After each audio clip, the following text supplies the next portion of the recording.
لله وكفى والصلاة والسلام على من لا نبي بعده. أما بعد فأعوذ بالله من الشيطان الرجيم. بسم الله الرحمن الرحيم. يا أيها الذين آمنوا اتقوا الله وكونوا مع الصادقين. صدق الله العظيم. انتهائی معزز ومکرم سامعین ناظرین کرام، موږ ستاسو په علم کې د سورزونه د جماعت شاه توحید و سنت او د جمعیت علماء اسلام د مناظرینو ترمیانز آن تر دې حده پورې بحث مباحثه د سوشل میډیا سترګه باندې جاری وه، او تیر شوي کلیپ کې زما د دې خبرې مطالبه وه چې ستاسو په طبع باندې او ستاسو خوښې سره چې کوم ځای تاسو ته مناسب ښکاري، پېښور او د مردان مضافات دغه علاقې چې دي،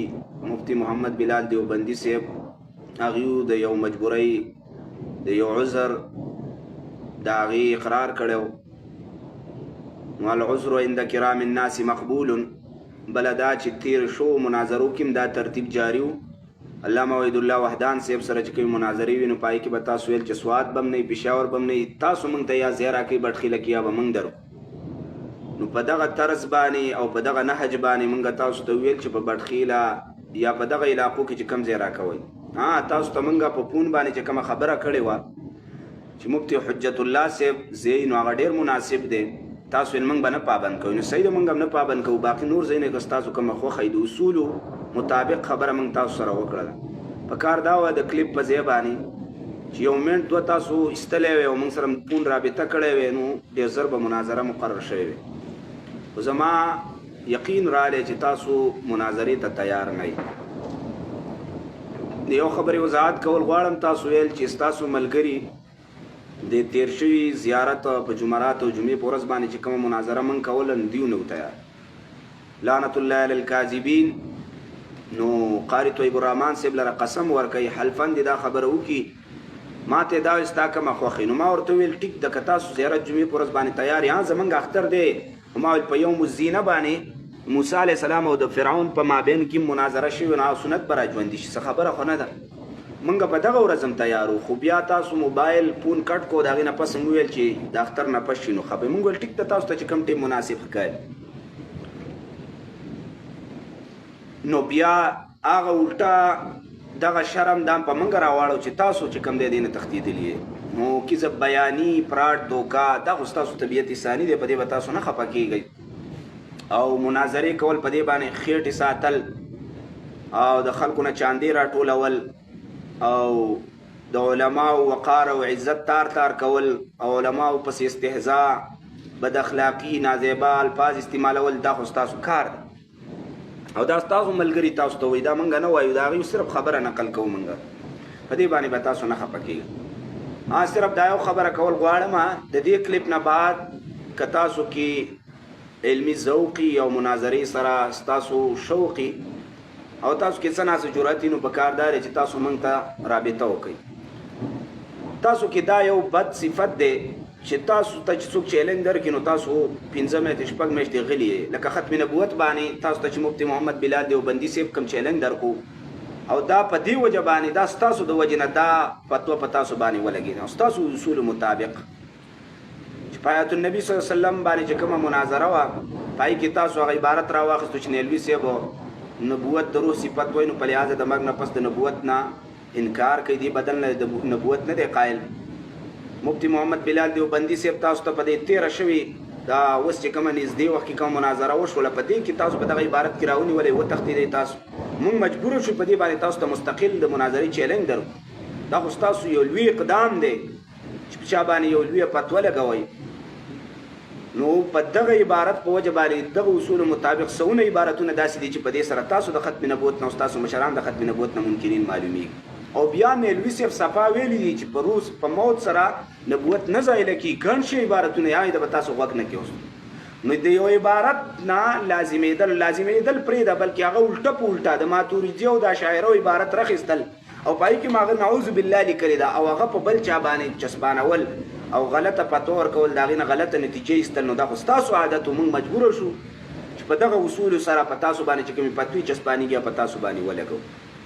باقي دا چیلنج چې مفتي محمد بلال دیوبندي صاحب چې کومه فتوا لګوي دا ستاسو مشرانو نه ده لګولې،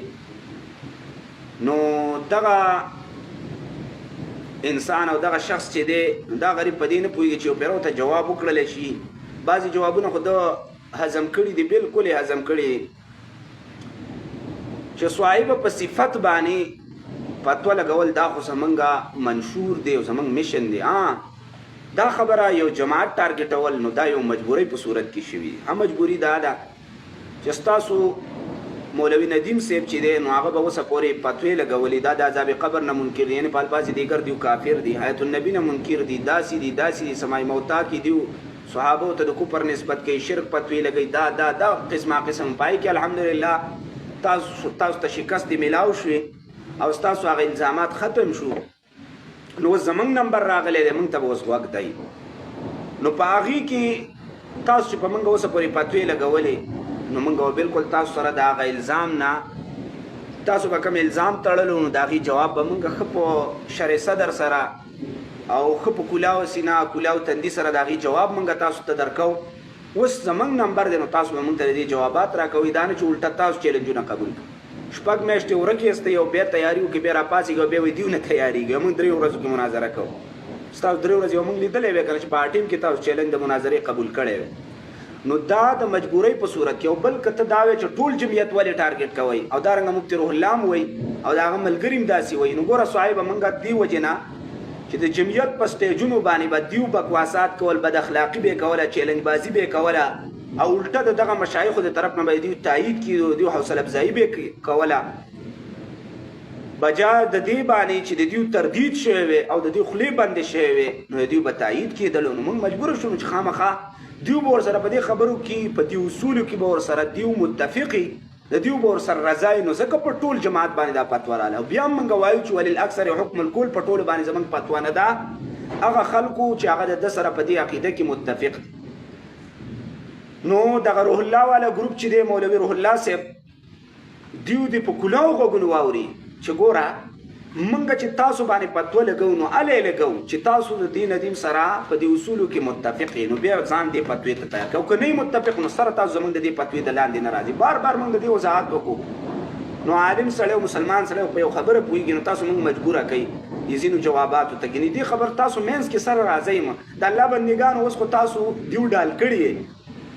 او دا ندیم ګروپ چې دی نو دا تاسو ډال جوړ کړي چې تاسو هم دیو ته چیلنجونه ورکوئ چې موږ ته بچ شو او ځان سره هم رایوځای کوي. نور هر چا ته پته ده تاسو په خپل هم د دې خبرې اقرار کوئ چې دیو دا مناظرې کوي د خپلې خېټې دپاره او دارنګه د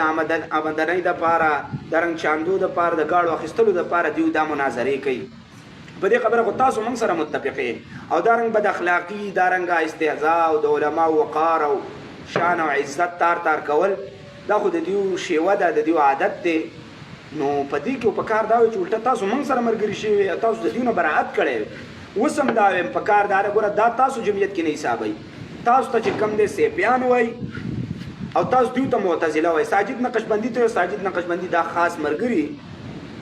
او هغې ته نجدیان وایي. نو تاسو په دیو فتوې لګوئ په تاسو لګئ. ستاسو د دیو په مابین کې اتحاد بالکل ناممکن دی او مستبعد دی.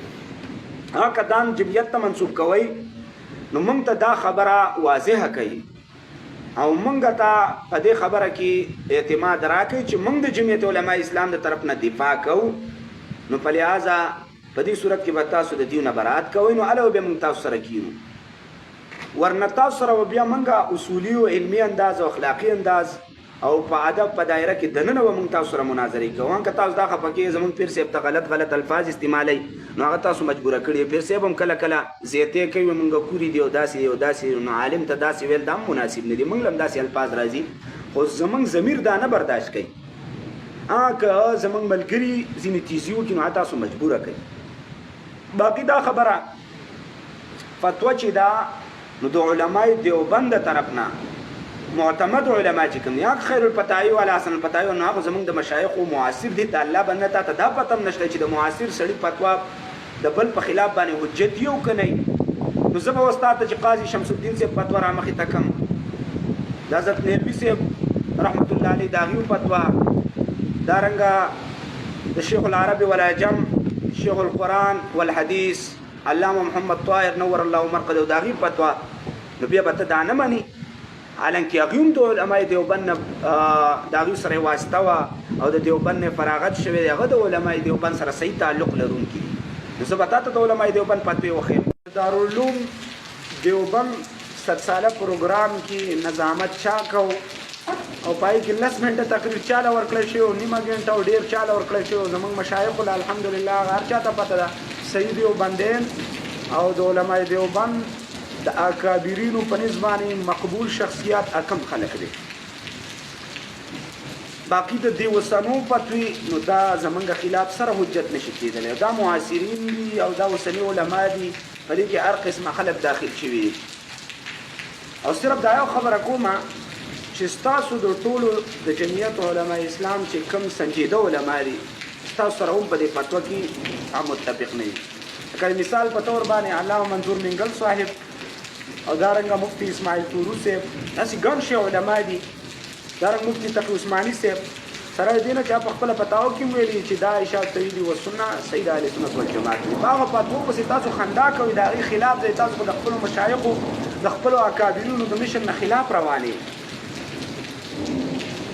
بله دا خبره کوي دا صاحب چې جمعیت علماء اسلام کې مونږ نه یو خو مونږ دا یې دفاع کوو لکه څرنګه چې مونږ تبلیغي جماعت کې نه عملا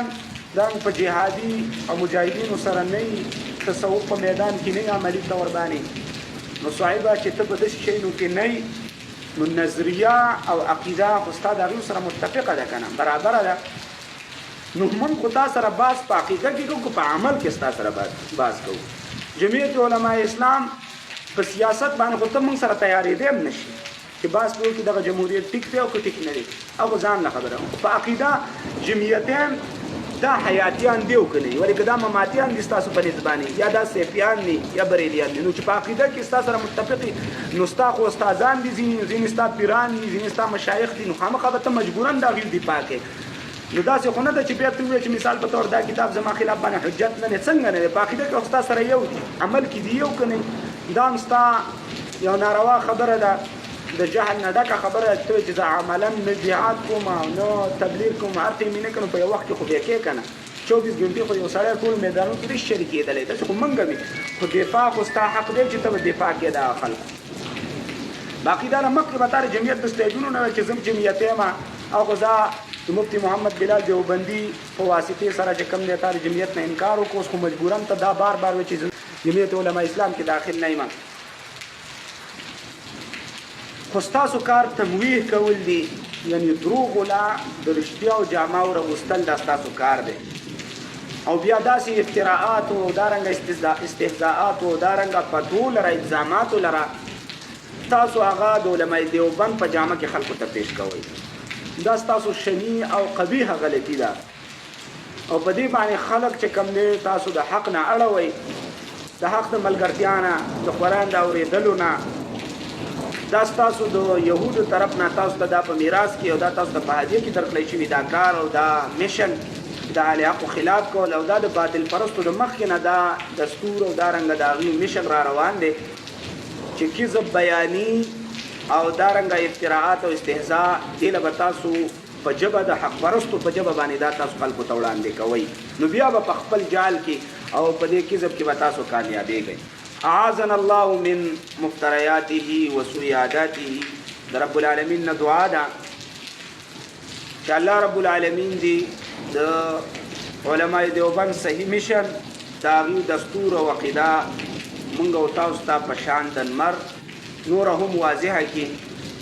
او الله جل جلاله دې موږ د داسې کذب بیانې د دجل فریب او د استهزاءاتو د علماو په شان کې ګستاخیانو نه موږ الله جل جلاله موږ ته امن او امان او حفاظت را نصیب کړي واخر دعوانا الحمدلله رب العالمین